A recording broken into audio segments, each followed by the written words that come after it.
Good evening, ladies and gentlemen. My name is Ksenia Gonchenko, and I am the current chair of the Eastern European Society.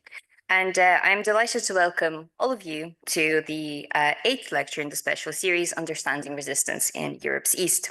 Before I start, a couple of important words on housekeeping. There are 2 emergency exits in this lecture theatre on either side in an unlikely case of an emergency. Also, if I may request everyone to set their phones in silent mode to avoid distraction.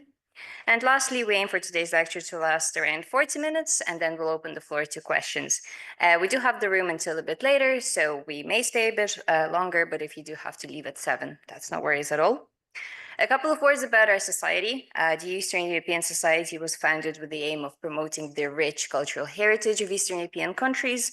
We do social, cultural, and academic events, such as the present one, independently, but also in collaboration with other societies and departments in Trinity. And now, if I may invite Dr. Balázs Apor to say a few words on the lecture series as a whole. Thank you. Thank you, Ksenia, and welcome all of you to the 8th lecture in the series Understanding Resistance in Europe's East. And I started doing this kind of exercise last week because Connor volunteered me to do this, to try and recap individual lectures from the top of my head. So I'm going to make an effort and kind of give you kind of a very brief overview of what has been discussed so far in the framework of this series. As you know, I think most of these faces look familiar to me, so you might have been here at earlier lectures. The lecture series run through the spring, so we have 11 lectures, and our final event will be a roundtable panel discussion.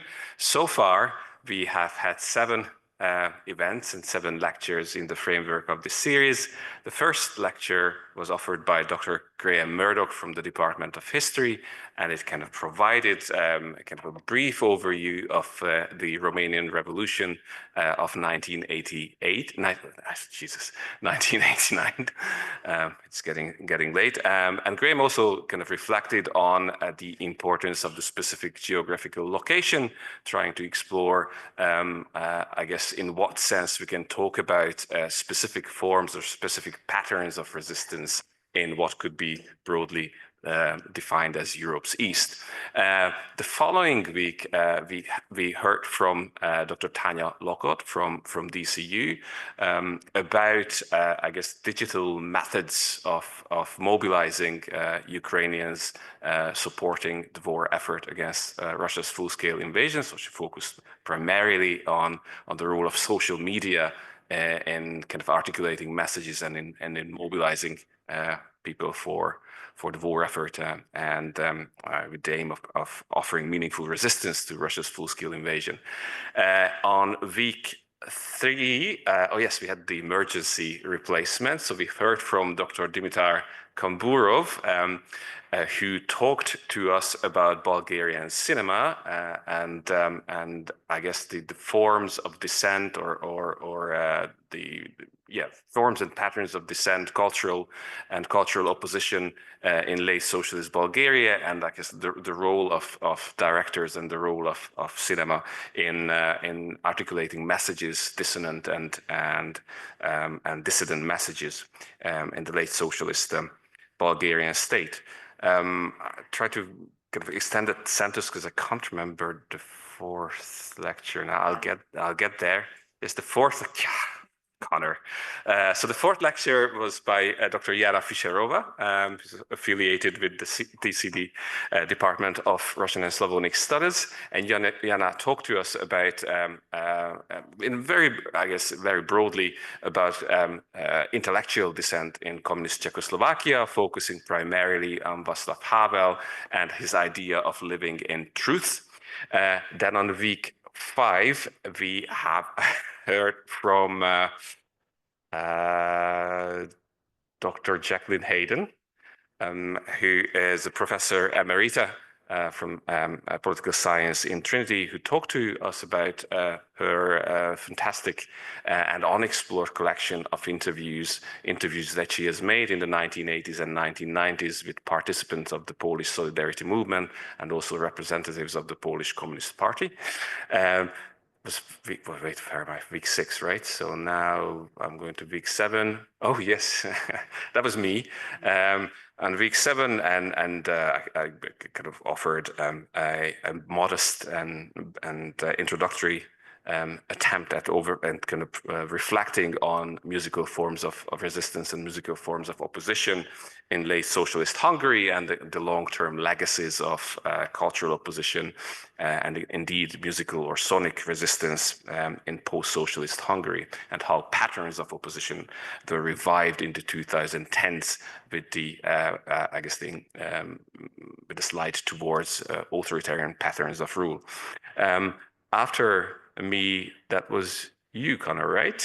So here we are, almost today. So last week, Connor gave us a fascinating talk about his personal experiences in the 1980s in the Soviet Union, his meetings with dissident artists, and of course his I guess personal reflections on I guess mechanisms and the dynamics of dissent in the Soviet Union in the early 1980s, focusing specifically on the importance of sausage in articulating dissident messages in the Soviet Union. Right, so I think that was the recap for today, and I don't really want to spend more time on this. I just wanted to thank you all for coming, and I wanted to again thank all the student societies we have worked with in the past couple of weeks, especially the DU Eastern European Society, but also the DU Ukrainian Society and the DU History Society. And we're very happy that they teamed up with us in organizing this event series. And I hand it over to you, Ksenia, now to introduce Connor. Thank you very much, Dr. Apper. Now, for today, the title of the lecture by Krzysztof Rowiński is Performance of Non-Belonging, Artistic Performance by Polish Women in the Context of Protest, 1980 to 2020. Dr. Rowinski will be examining artistic reactions to protest and dissent in Poland in 2 different periods, the early 1980s and the last 10 years or so. He will be looking at two generations of female artists working on ideas of protest, patriarchy, and non-belonging. Krzysztof Rowiński teaches Polish language and contemporary society at Trinity College Dublin. He's a scholar of comparative literature. His research interests embrace Polish, US, American, and Italian modern and contemporary prose, performance theory, and memory studies. His first book comes out later this year, titled Never Lasting Effects, Reclaiming Failure in Mid-Century Writing. And this is a study of the works of John Williams, Pier Paolo Pasolini, I believe I'm pronouncing that right, and Bruno Jasieński. And now, please, if I can welcome Dr. Rowiński on this stage. Thank you. Thank you, Ksenia. Thank you, Balázs. Thank you, Connor. Thank you, everyone, for coming. It's great to see you. I hope to stay well within the time. I'll have a timer here to discipline me. So this is part of a larger project as it happens in nascent stages. Building on a presentation I gave last year, also on building on my trip to the archives of the European Solidarity Center in Gdańsk this year. But because the context of this talk, this series, I edited this heavily and sort of tried to keep the dense theoretical parts out, but also focus more perhaps today on the history of feminist resistance under communism and in the immediately post-communist period, to give you a historical background and kind of an overview. But I also present some of my archival findings about early feminist cultural production in Poland, with a commentary on how it set the ground for the development of feminist resistance in the country today. And towards the end, I will also discuss the 2 performance artists and explore kind of continuities between the work in the context of these 2 mass mobilizations, 1980 and then 2016 to 2020. So let's go right into it. If you read accounts of women participating in the 1980s Solidarność protests in Gdańsk, in the Gdańsk shipyard, there's a vivid detail that reappears in many of the stories. Among the many signs on the shipyard's walls was, so the story goes, a sign saying, "Women, do not interfere as we fight for Poland." The story is repeated in many accounts, although most can be traced to a 1990s publication by a feminist scholar who heard it from a witness of the 1980s events. Despite the existence of a very robust and well-described photographic evidence of the shipyard protests, however, no photograph of the sign has been found. In some accounts of the story, the sign wasn't really a sign, but rather a scribbled sentence somewhere on a wall of an elevator. Others, including historians of the Solidarność strikes, suggest that the sign never existed and was a false memory that nevertheless accurately captured the patriarchal spirit of the protest, as screen memory, if you will. This sign is one of the two cultural symbols that are at the core of today's talk, representing this double oppression faced by women and feminist activists in communist Poland, and really at that time, most of those activists were women anyway. The other symbol, which I would like you to remember for the duration of my talk today, is the figure of Leokadia Krajewska, who is known endearingly as Lodzia Milicjantka, Lodzia the policewoman. In 1945, at 17, she enrolled in the newly formed Milicja Obywatelska in order to direct traffic in Warsaw at intersections without lights. And she quickly became famous with newspaper articles, poems, even songs. And quickly, state propaganda decided to capitalize on her popularity and feeded her as a symbol of this new gender-equal communist republic, second only to images of women on tractors.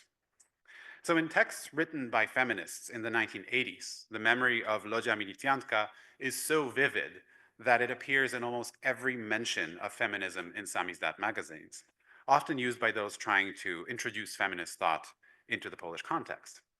This is not bra burning, or this is not Lodzia Milicjantka, they would say, as if making sure to distance themselves from the communist government first and from patriarchy in the second place. Some members of feminist opposition groups from the 80s that I talked to actually sighed when I brought up Lodzia Milicjantka, who they saw as a major obstacle to building a feminist movement in communist Poland. For them, this figure was a symbol of government propaganda narrative of the supposed perfect gender equality under communism on the one hand, but also on the other, a symbol of how feminism had been associated with communist ideology in the eyes of their male colleagues in the opposition movement. So what I want to focus on today is resistance to this double oppression. Women joining the anti-communist movement and anti-communist opposition in the 1980s and seeking a space of visibility and agency were facing a double silencing and a double exclusion. First, as oppositionists, they had to maintain secrecy while preparing materials, producing samizdat, and planning actions. Second, finding themselves in a highly masculinized public sphere, they faced an uphill battle to even be recognized as political actors. And for me, that's part of a larger project, as I said, which I'm interested in performance of non-belonging. So unlike in today's talk, I really squarely look at it from the point of view of artistic performance, looking at writers and artists who represent such a position of exclusion with a focus on the radical potential of that negative space. So when one is told that one does not belong, and one decides to lean into this space of non-belonging, into the confines of the cultural language which excludes, as a form of identity, what political possibilities emerge? I'm interested in learning what kinds of political potential comes with those responses to exclusion, oppression, and rejection, which embrace non-belonging as a key gesture. The British cultural theorist Sarah Ahmed traces the cultural history of this position that she calls the willful subject, and that's indeed the title of her book. It's taken from a story collected by Brothers Grimm, where a disobeying child dies and is laid to grave, but her arm keeps springing up upwards through the soil, despite everyone's efforts to literally beat the arm down. The story for Ahmed becomes a starting point to theorize what it means to not become a part of the nation, to what it means to be truly apart. Quote, "To be identified as willful," she writes, "is to become a problem," end of quote. Using the body and its parts as a metaphor, she says that, quote, "If a part is to have a will of its own, then it must will what the whole of the body wills. The body part that does not submit is the willful part," end quote.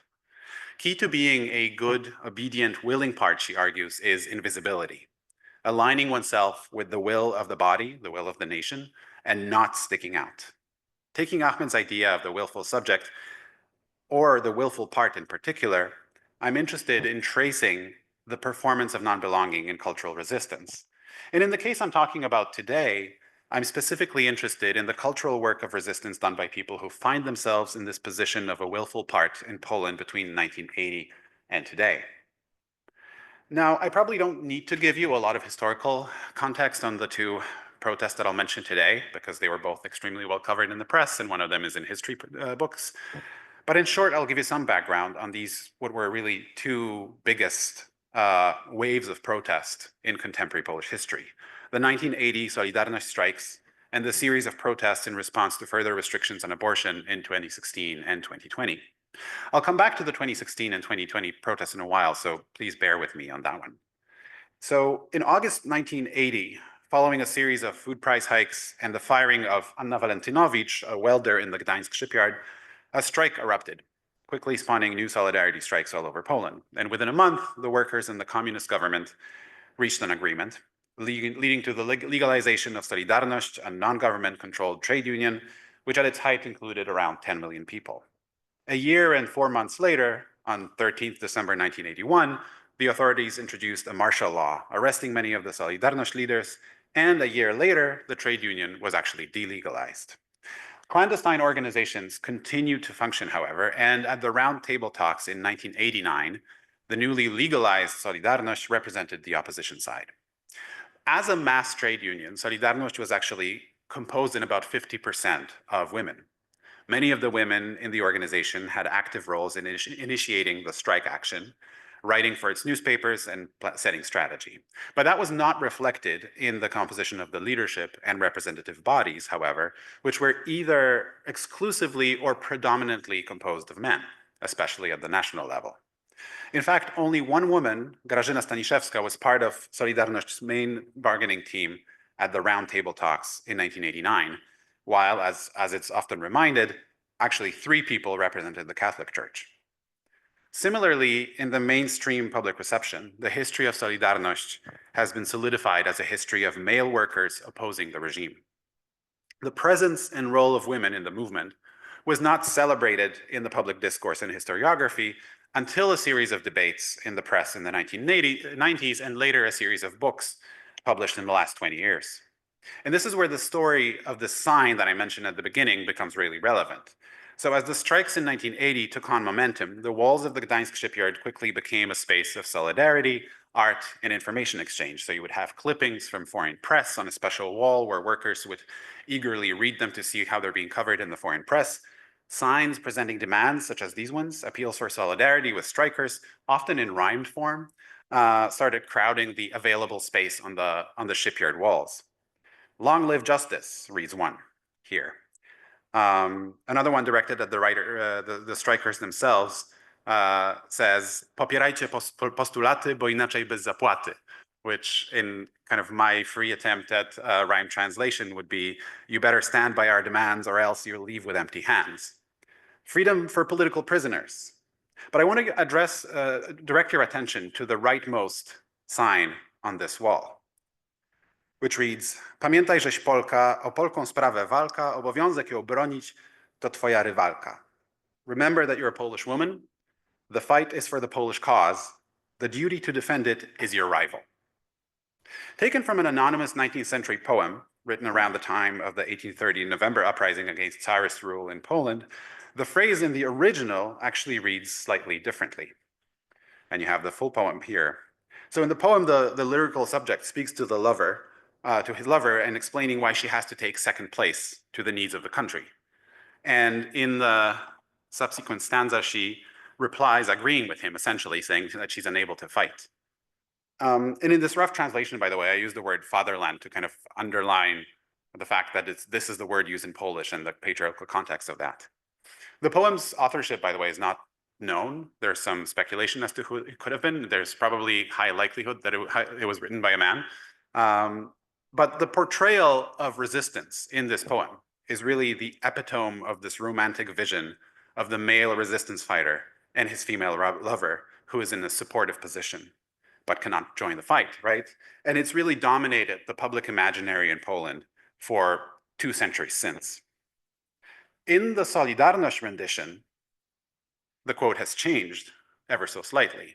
Written at the time when people quoted literature from hand and didn't rely on a quick Google search to get the wording right, the sign actually introduces the phrase Polska sprawa, the Polish cause. This much more overt phrasing of the Polish cause as the rival of the Polish woman, especially written during a strike organized by a trade union, roughly half of whose membership were women, probably served as the basis of the rumored sign, "Women do not interfere." In this way, the rumored sign depends on a double misremembering.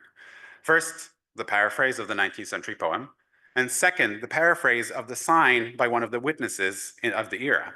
And in any case, the misremembered sign speaks so strongly to the cultural stereotype of gender and resistance in Poland that ultimately, and I really hope that the historians in the room don't eat me alive for saying this, the existence of the actual sign doesn't matter, I would argue, because it's enough, I would say, to point out that the existence of this sign in the 2020 women's strike, through its referential practice, established the purported 1980 sign as a documenting accurately the spirit of the era. This sign held by 3 women here at the women's strike protest reads, "Do not interfere as we fight for Poland." So against this background of silencing women's voices, we can see examples of willful resistance.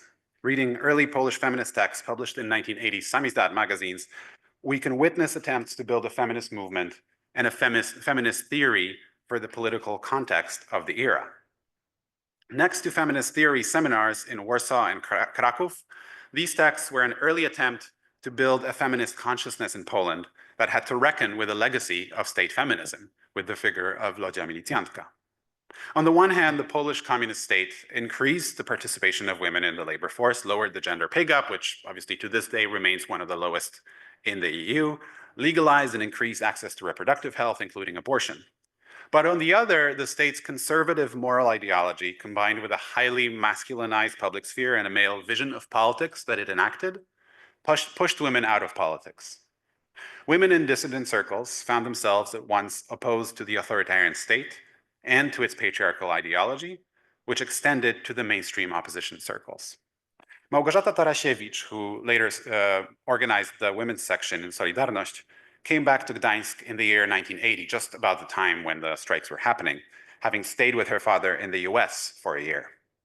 She immediately got involved in independent student organizations and wanted to support the Solidarność strikes, but found herself put off by the patriarchal relations in the trade union, as well as the dominant influence of conservative priests such as Henryk Jankowski, who was the chaplain of Solidarność. Writing in 1988 in A Cappella, a magazine associated with pacifist and slightly anarchist organization Freedom and Peace, Tarasiewicz posited this problem of feminism as a matter of countering male dominance over the public sphere and, quote, the search of subjectivity of women and for a place in politics for their problems, end quote. And this emphasis on agency and participation in politics was clear across early feminist texts in samizdat magazines. One anonymous writer in the text here on the left asked their readers to become interested in politics, starting with their everyday issues. And I'm quoting here, "What is your idea of feminism? Do you have any problems stemming from the fact that you're a woman? Write to us," end quote. Another author, though making a disclaimer that he is not a feminist, encouraged women to write to the magazine by publishing the lyrics of the song Women by the British punk band Crass, blending anti-war and anti-patriarchy messages.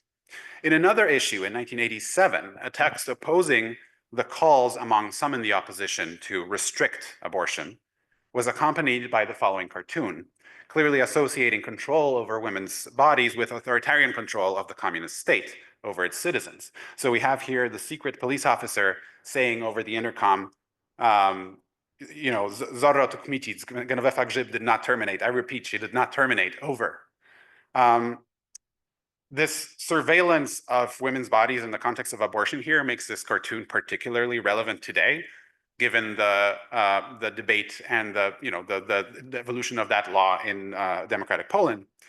And although the name, if you look at the name of the street, ulica Lecha Wałęsy, possibly suggests that this might be taking place in the future, post-communist republic, the figure of the secret police perhaps evoked clear connotations to readers at the time.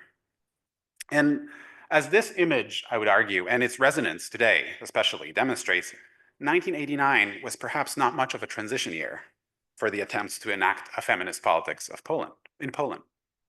If anything, 1993 could be seen as a better option, as the codification, the year of the codification of the patriarchal vision of politics, where men decide about women's rights. So in January 1993, the Sejm restricted abortion only to cases of rape, fetal malformations, and threat to the life of a pregnant woman.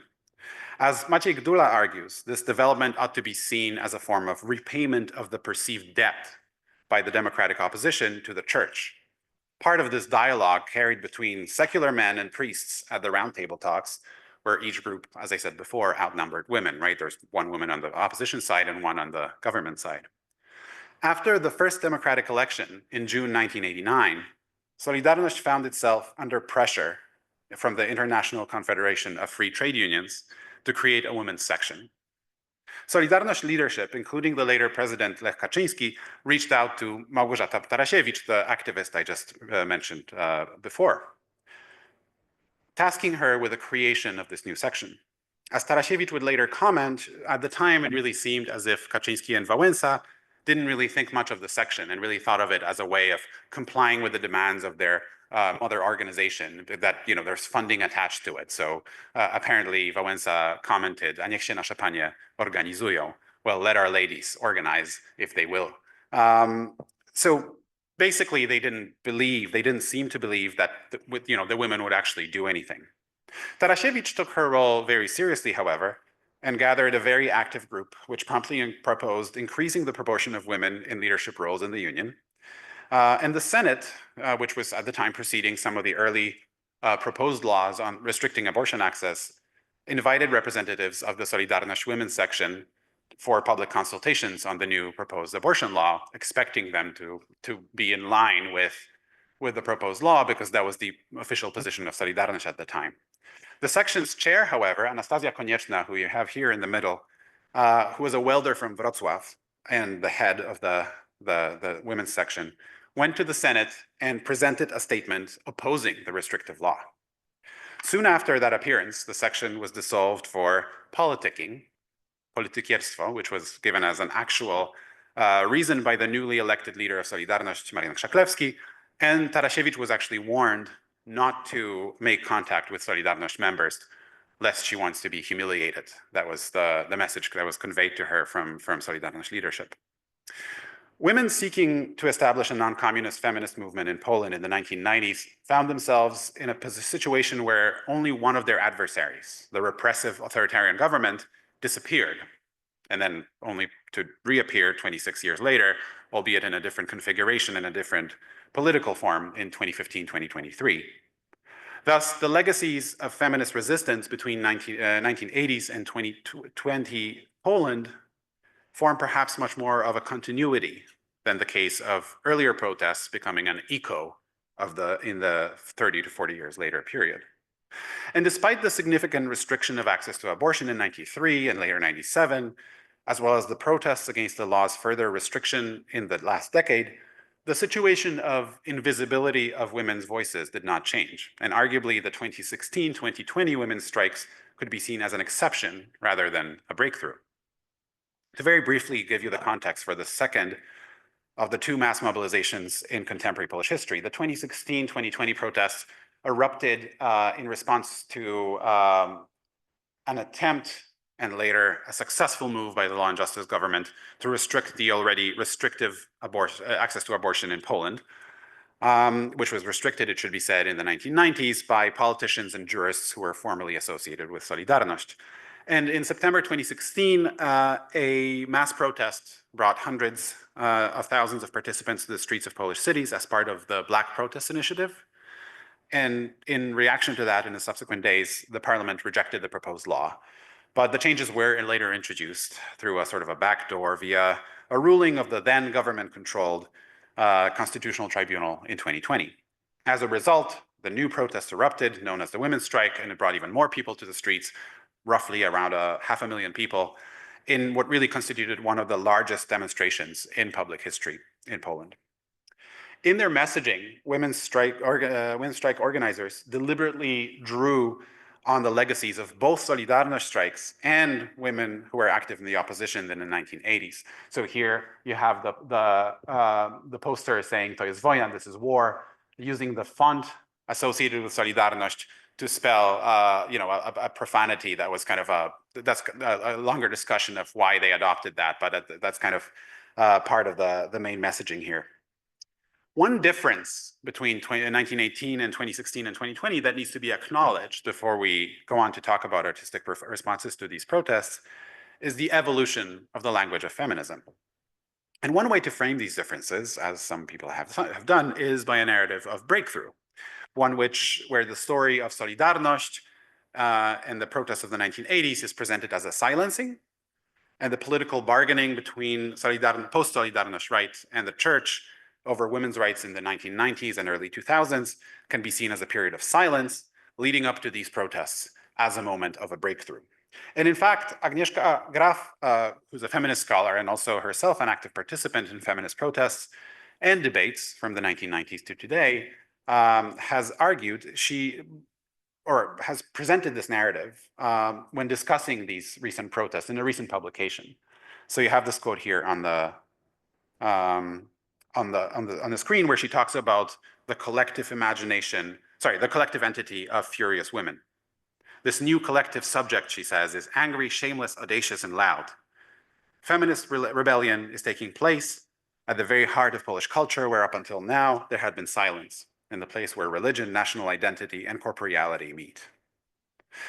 Graf's position is shaped very much by the framing that was offered originally by Shana Penn, first in her 1994 article, The National Secret, and then in her 2005 book, Solidarity's Secret, The Women Who Defeated Communism in Poland. And this article, which was hugely influential for the feminist discourse in Poland, and Graf herself admits to being very much influenced by it, led to a series of debates in the Polish press, and later books as well, on the role of women in Solidarność. And you have some of those books here, often written in this kind of uncovering forgotten history gesture, talking about the silencing of the women's role in overthrowing communism. And while it is true that many of these histories were not told for decades, and that there is certainly merit in rewriting history in this way, this uncovering narrative, I'd like to suggest, can only go so far. And I want to think about ways we can emphasize continuity and legacy rather than silence and breakthrough in this narrative. Focusing on the public sphere that reinforces the public-private distinction that lies at the heart of it, our next week's speaker, Ewa Majewska, reminds us. And I'll read the quote in full.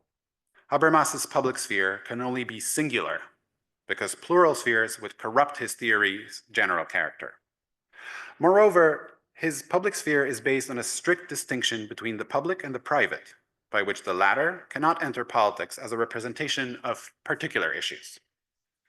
So in Habermas's formulation, the public sphere, this kind of singular public sphere, has no room for a plurality of voices and no room for a double form of resistance of the kind that was presented by Tarasiewicz and others. If the public sphere is, as Majewska calls it, quote, by definition exclusive bourgeois dominated by men, end quote, she suggests that the always plural counterpublics could be a, quote, form of political agency turning against the existing power, especially institutional power, but also sometimes against the most general principles of a given culture, as well as the liberal elites, as we would call them today, sustaining the public sphere, end quote. So as Majewska emphasizes, as opposed to the singular public sphere, the counterpublics are always plural and always bottom up. And such a shift from the singular narratives about the evolution of the Polish public sphere to a pluralized vision of Polish counterpublics, alongside the framing of legacies, I think, allows us to think about the stories of women's resistance in 1980 and 2016, 2020, beyond a progressive narrative of an awakening or a gaining of voice or a discovery.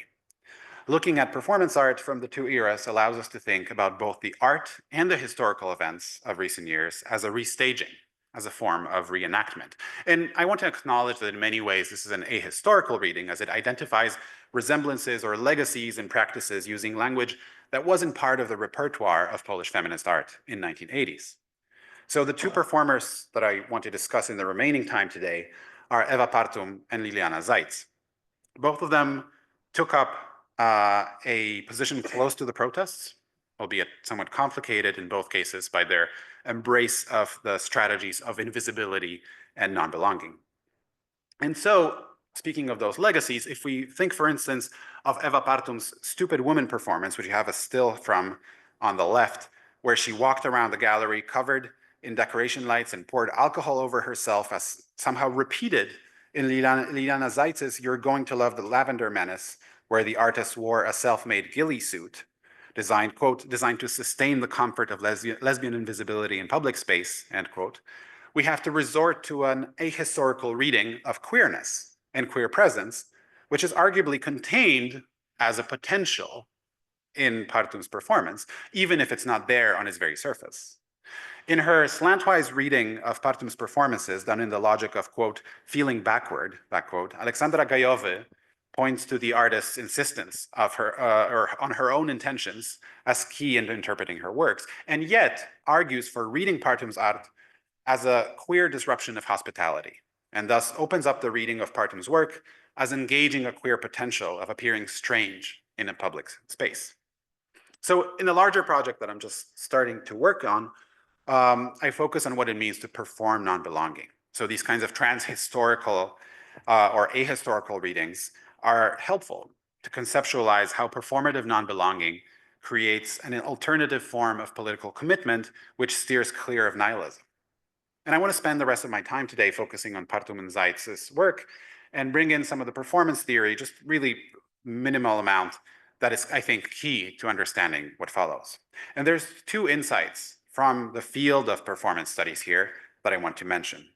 First of all, the fairly well-established move away from the term body in favor of the term corporeality, which, to really summarize a kind of a dense theoretical point, posits the body as this culturally constructed space that needs to be denaturalized, that needs to be talked about as a cultural construct.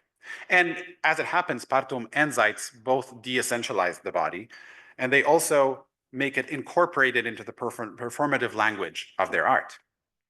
The second idea I want to mention is the idea of reenactment, understood as both a literal repetition of a performance, but also more indirectly.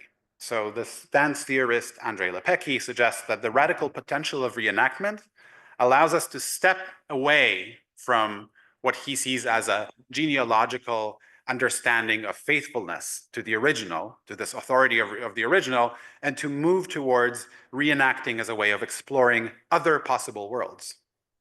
So we kind of lose concern for authorial intent and reenact and explore other possibilities inherent in the work, right? And in doing so, we are exploring the different potential readings that are always already present in that work. That's Lepecki. So I suggest that we can think of the relationship between Partum and Zajc's work as one of reenactment, with Zajc's work activating different potentialities inherent in the work by Partum, even if by way of reading backward and performing seemingly ahistorical critiques. And in fact, and this might suggest that metonymically speaking, the two waves of protests of 1980 and 2016-2020 could also be thought of as a form of restaging as well, which of course is a topic for a broader discussion. Eva Partum, the first of the performers I mentioned today, is a feminist performance artist who is really known as a pioneer of conceptual art, as well as a pioneer of feminist art in Poland. Her work in 1980 and 81 explored sexist stereotypes of women, and so you've had the Stupid Woman performance, which was staged in 1981. But she also performed a feminist critique of the institution of marriage, as in this 1980 performance, Women, Marriage is Against You, where the performer appeared on stage in a wedding dress, but also packaged in plastic, and proceeded to cut off her costume with a big pair of scissors. In 1980-1981, she created two performances that will be of interest here that have more or less direct references to Solidarność. Number one is self-identification, two photos of which you have here on the screen, and the other one is Homage à Solidarność, which I'll talk about later. The first one of those took place in October 1980, so just 2 months after the agreements had been reached between the government and the workers. Partum created a series of photo montages of herself among a crowd of pedestrians, standing naked or appearing to stand naked opposite them. And in the most known photograph of the series, Partum positions her body as if facing a policewoman on the street. The police officer in the photo, for the audiences in the 1980s, of course, evokes the persistent cultural trope of lodzia militiantka as the symbol of top-down, state-enforced vision of feminism couched within a narrative of empowerment and development. In a performance that concluded the series, Partum appeared naked in person, briefly crashing a wedding ceremony, and then later had to run into an adjacent art gallery because someone tipped her off that the police were coming and she had to run. Eva Partum's naked performances are directly linked to the erasure of women from arts and culture, because in 1980, when presenting this work, Self-Identification, she actually read a statement saying that she would continue to perform naked as long as women continue to be erased from culture. In her performances on Solidarność, the performer's nakedness then serves as a reminder that this double erasure exists, the erasure of the women of solidarity, but also that of women performers. Partum chooses to inhabit that space of exclusion and accentuate her own non-belonging by a repetition of the structures of male gaze and sexualization of the female body, which is one of the gestures of silencing women in art. This intervention in the public sphere in 1980 Poland, as well as the very title of the work, speak to this dynamic between self and group identification. Both an exploration of the role and performative and gender dimension of the woman-identified body in the public space. This performance interrogates the place of women vis-a-vis two kinds of authorities, the representatives of the communist regime, as well as the patriarchy, referencing the double resistance. Partum's relationship to Solidarność and to the Polish public sphere is really presented here as complex. It's at once linked, and it's a link that you'll see really heightened in the next performance, Homage à Solidarność, but also marking its non-belonging, its exclusion that is imposed by the public sphere.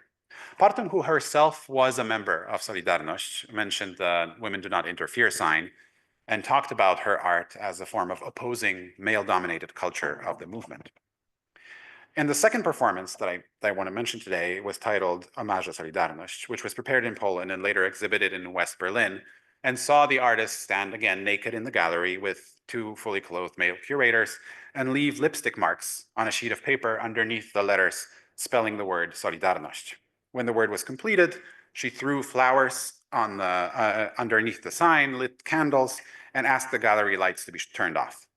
This use of the lipstick, by the way, is a recurrent motif in her work, going back to her 1971 performances.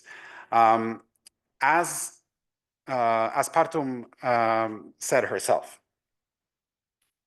But what I'm interested in is this gesture that employs the lipstick as an attribute of womanhood, but it's also a gesture done within the prescribed patriarchal notion of women's place in the resistance movement. So at the same time, she is paying an homage, right? She's in a kind of a supportive role, but also she's interrogating the very structures that make her, that kind of sustain that position. For an artist whose work performs radical feminist critique, this choice can be puzzling. And I think really we can think of this gesture as a polysemous gesture, right? As a gesture that means a number of things at once. It's yes, it is an homage, but it's also a critique of the sexist notions behind it. It accentuates her only available position as that of non-belonging, while also finding her own space in it and not rejecting political engagement. So she's not withdrawing from politics, right?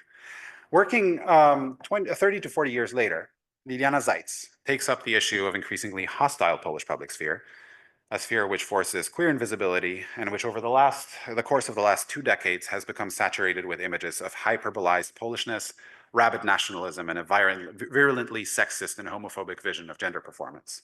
And I want to bring up 2 performances today from a series called Methods of Camouflage in Contemporary Poland. In both, Zeitz employs the actual so-called patriotic clothing, which has become a major industry in Poland, and other accessories, which are available for purchase on many online outlets, ran and embraced by the far right. In the first of these, which is called The Self-Portrait with a Borrowed Man, Zeitz lies in bed, made with bedding and Polish collars, and a quote from a nationalist pre-war politician, which says, "I'm Polish, so my responsibilities are Polish." In the second one, she's dressing up in patriotic clothing and appearing in public. So she's very much talking about appearing in public, but also having to camouflage, also engaging this idea of invisibility.